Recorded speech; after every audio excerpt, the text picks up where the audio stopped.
बघा मुलांनो, आपण इयत्ता 9वीच्या 8व्या लेसनला बघतोय. 8वा लेसन बेसिकली यासाठी की useful and harmful micro organisms आपण त्याच्यामध्ये अभ्यासणार आहोत. आता ज्यावेळेला तुम्ही युजफुल आणि हार्मफुल मायक्रो ऑर्गॅनिझम्स अभ्यासतात, बघा मायक्रो ऑर्गॅनिझम्स म्हटले की बरेचसे मायक्रो ऑर्गॅनिझम्स तुम्हाला डोळ्यांना दिसणार नाही, त्यातले बरेचसे व्हिजिबल देखील असतात. We see several kinds of plants and animals around us. विविध प्रकारचे प्राणी आहेत मुलांनो, वनस्पती आहे. However there are other living organisms around us. या व्यतिरिक्त सुद्धा काही आहेत सूक्ष्म जंतू, जीव, ठीक आहे, which we can not see with naked eyes alone. सूक्ष्म म्हटलं की ते आपण डोळ्यांनी बघू न शकणारे असे जीव आहेत. These are called micro organisms or microbes. त्यालाच आपण मायक्रो ऑर्गॅनिझम्स किंवा मायक्रोब्स असं म्हणू शकतो.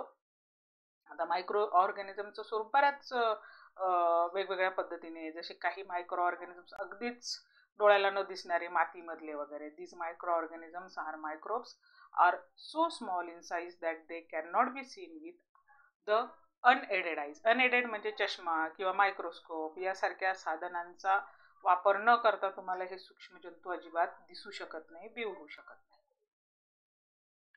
बघा, प्रत्येकाने मायक्रोस्कोप बघितला आहे. Organisms that are so small that they can only be seen through a microscope are called micro organisms or microbes. जे सूक्ष्म जंतू फक्त आणि फक्त आपल्याला कशाच्या माध्यमातून दिसू शकतात? मायक्रो ऑर्गॅनिझम्सच्या माध्यमातून.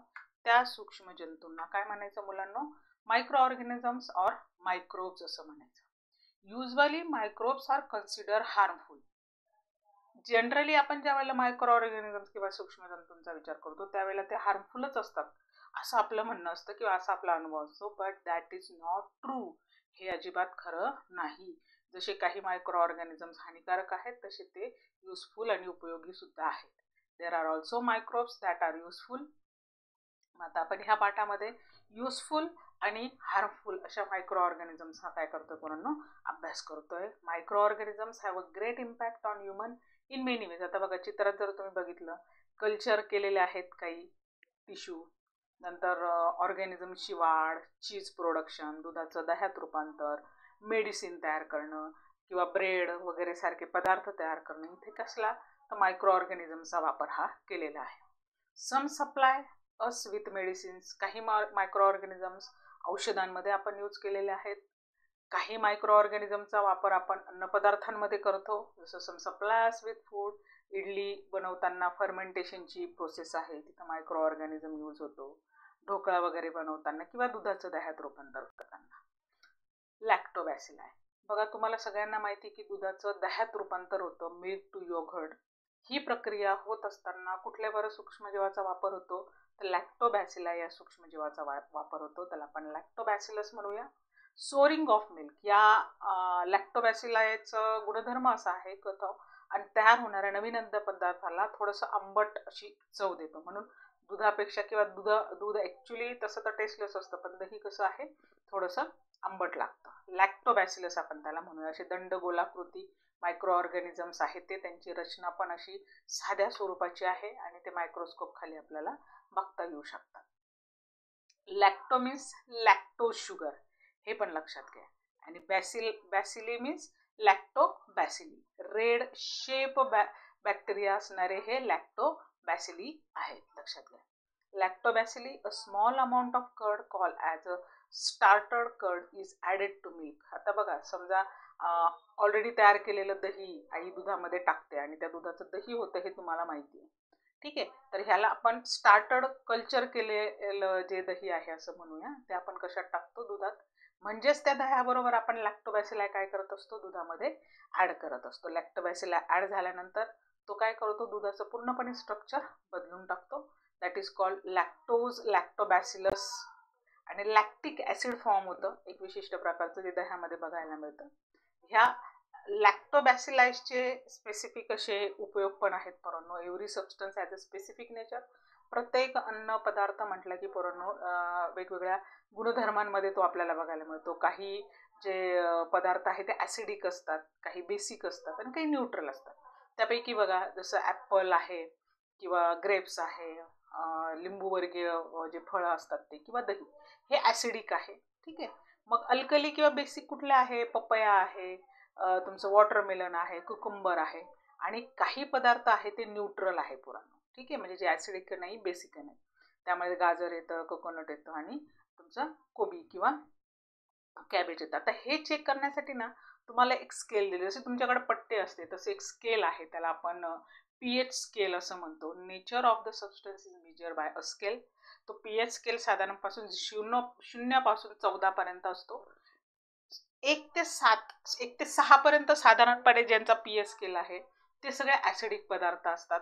8 पासून 14 पर्यंत जे पीएच स्केल आहे ते सगळे बेसिक असतात, अल्कलयुक्त असतात आणि एक्झॅक्ट 7 ज्यांचं पीएच स्केल आहे ते न्यूट्रल असतात. आता पीएच स्केल बघा, तुम्हाला बघता येईल आपल्याला. पोर्शन ऑफ हायड्रोजनच्या स्वरूपामध्ये आपण हे चेक करत असतो, हे पण लक्षात घ्या. तर ॲसिड म्हणजे 1 ते 7च्या दरम्यान ज्यांचं पीएच स्केल येतील ते ॲसिडिक पदार्थ. ठीक आहे. नंतर साधारणपणे 8 ते 14च्या दरम्यान ज्यांचा पीएच स्केल आहे ते बेसिक किंवा अल्कली आणि 7 ज्यांचा पीएच स्केल आहे पुराणं त्याला न्यूट्रल असं म्हटलं जातं. ठीक आहे. तर लॅक्टोबॅसिलाय ज्यावेळेला लॅक्टिक ॲसिड तयार करतो, ठीक आहे, तर तुमच्या असं लक्षात येईल की दुधाचा पीएच स्केल जो आहे तो कमी होतो. दुधाचा जो पीएच स्केल तो नक्कीच 7 पेक्षा कसा आहे? कमी आहे.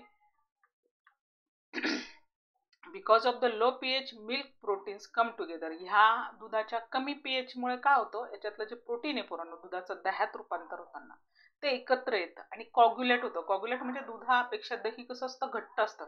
त्याच्यातल्या प्रोटीनच्या गिठोळ्या झालेल्या असतात किंवा ते एकत्र आलेले असतात.